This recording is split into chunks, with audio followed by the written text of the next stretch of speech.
অচল নোট সংগ্রহ করতে এসে রাতাবাড়ি পুলিশের জালে নগদ 50 লক্ষ টাকা সহ এক ব্যাংক ম্যানেজার সমেত আটক 7। 2 কোটি টাকার অচল 2000 টাকার নোট বদলে নিতে করিমগঞ্জের রাতাবাড়িতে পৌঁছে পুলিশের হাতে ধরা পড়ল 7 প্রতারক।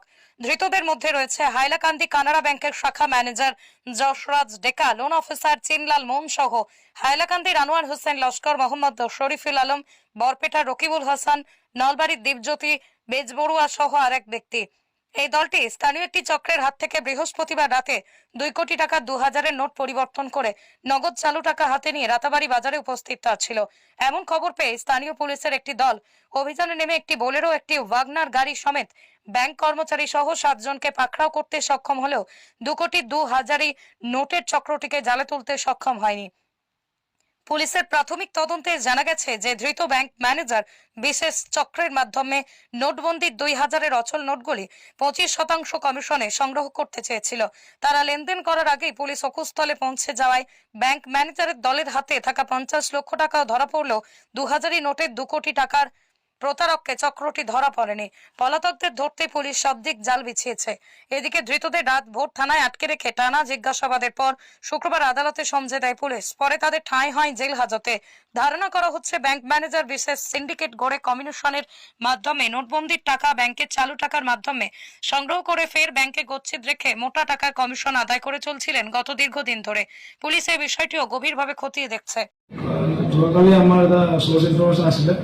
যে মানে বিভিন্ন মানুহ বেলেগ ডিষ্ট্ৰিক্টৰ পৰা আহি আমাৰ কৰিমগঞ্জ ডিষ্ট্ৰিক্টৰ টাটাবাৰী এৰিয়াত মানে 2000 ৰুপিজৰ যিটো পুৰণা নোট সেইটোৰ এক্সচেঞ্জত মানে 500 ৰুপিজৰ নতুন নোট এক্সচেঞ্জ কৰিব, মানে 25% ইণ্টাৰেষ্ট মানে বেনিফিট হয়। সেইটো কাৰণে আমি এটা ট্ৰেপ লে কৰিছিলোঁ। তাতে আমাৰ ওচৰত টাটাবাৰী আছিলে, তেওঁ লিড কৰিছে। লগতে আমি হেৰিটো অপাৰেশ্যনটোত আমি ছাকচেছ হৈছোঁ। আমি 6 জন মানুহ আমি এপ্ৰিহেণ্ড কৰিছোঁ। তাতে দুটা গাড়ী আৰু 6 জন মানুহ আমি এপ্ৰিহেণ্ড কৰিছোঁ। তেওঁলোক ৰকিবুল হুছেইন, তেওঁলোকৰ নাম হ'ল ৰকিবুল হুছেইন, বৰপেটা ডিষ্ট্ৰিক্টৰ হয়। তেওঁ দীপজ্যোতি বেজবৰুৱা, নলবাৰী ডিষ্ট্ৰিক্টৰ, আনোৱাৰ হোসেন লস্কৰ, হাইলাকান্দি ডিষ্ট্ৰিক্ট, মোহাম্মদ শৰীফুল আলম খান, বৰপেটা, আৰু তেওঁলোক এটা বৰ্ডাৰত আহিছিলে। আৰু বেলেগ এটা পাৰ্টি আমি ডিটেক্ট কৰিছোঁ।